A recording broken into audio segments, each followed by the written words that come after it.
ہماری ناشکری کبھی کبھی بہت عجیب انداز میں ظاہر ہوتی ہے۔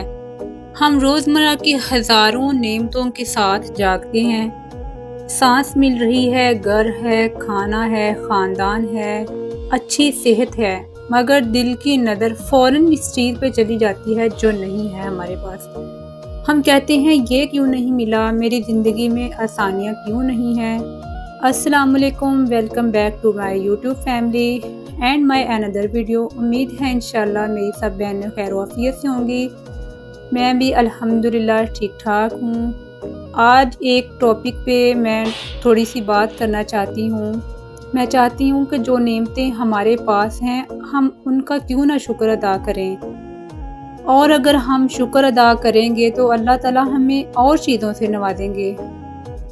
لیکن اگر ایک لمحے کے لیے رک کر سوچیں تو اندازہ ہوتا ہے کہ جس چیز کو ہم عام سمجھتے ہیں وہی کسی اور کی سب سے بڑی دعا ہوتی ہے۔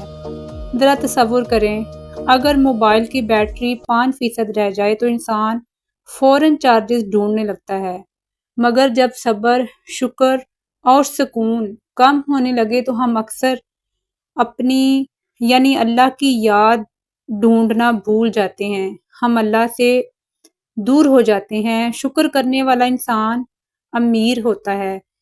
امیری یہ نہیں کہ آپ کے پاس بہت سا پیسہ ہو، دولت ہو تو ہی آپ امیر ہیں۔ اگر آپ کے پاس شکر ہے تو آپ شکر سے ہی امیر بن سکتے ہیں۔ آج سونے سے پہلے 3 نعمتیں لکھیں یا اپنے دل میں یاد کریں اور کہیں کہ یا اللہ تیرا شکر ہے کہ تو نے مجھے یہ سب نعمتیں عطا کی ہیں۔ کئی دفعہ زندگی نہیں بدلتی، ہمیں اپنی سوچ کو بدلنا ہے، ہمیں اپنی سوچ کے زاویوں کو بدلنا ہے۔ شکر کرنے سے ہماری نظر جو ہے وہ بدل جاتی ہے۔ اللہ تعالیٰ کہتے ہیں نا قرآن پاک میں، اگر تم میرا شکر ادا کرو گے تو میں تمہیں اور چیزوں سے نوازوں گا۔ تو ہمیں شکر کرنا ہی ہمارے لیے بہتر ہے۔ شکر کو نا اپنی عادت بنا لیں۔ جو ہمارے پاس ہے وہ نعمتیں، ہزاروں لوگ ایسے ہیں جن کے پاس بہت سی دولت ہے لیکن ان کے پاس یہ نعمتیں نہیں ہیں۔ تو اللہ تعالیٰ نے ہر انسان کو کسی نہ کسی نعمت سے ضرور نوازا ہے۔